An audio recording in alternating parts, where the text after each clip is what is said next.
If you'd told me a few years ago that I'd file my own EB1A green card application without an attorney and actually get approved, I'd have laughed so hard I'd choke on my overpriced oat milk latte.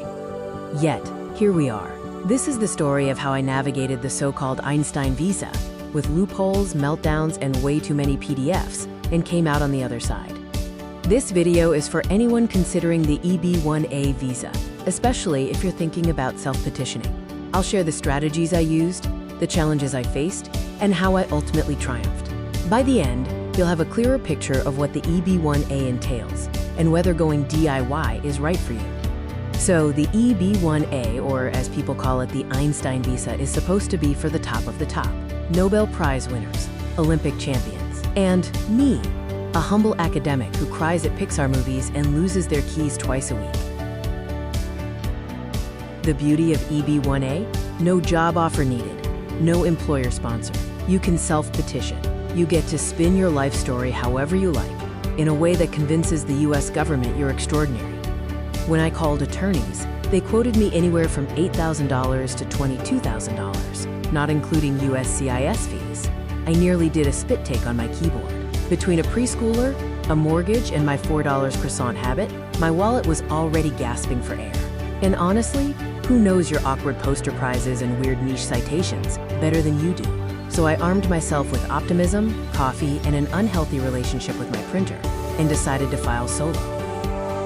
USCIS says, show evidence for at least 3 of 10 criteria. Me? I went all in, claimed 8. Here's the quick tour of how I proved I was extraordinary.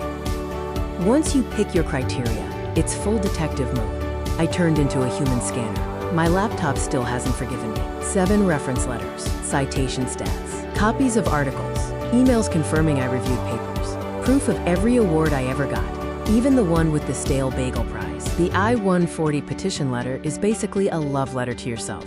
Mine was 54 pages long. I structured it like a research paper, clear, persuasive, and strategically sprinkled with humble brags. It's weirdly therapeutic, writing your own career highlight reel. I'd be lying if I said it wasn't brutal. Did I forget something? Will they understand my citations? Should I have just become a TikTok influencer instead? Finally, I mailed the packet, premium processing, because my sanity was hanging by a thread. 5 weeks later, I got the email, approved. I refreshed my inbox 49 times just to make sure it wasn't a prank. Here are some key lessons I learned from my EB1A journey. You can DIY, but it's obsessive work. Start gathering evidence early. Your network is everything. Those letters matter. Self-doubt will stalk you. Ignore it. Celebrate the small wins, like merging PDFs without crashing your computer.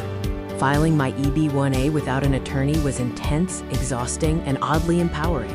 Whether you go solo or hire help, remember, you're more capable than you think. If you're planning your own EB1A journey, check the description. I've linked my detailed guide and resources. And if this story gave you hope, hit like, subscribe, and share it with someone chasing their American dream.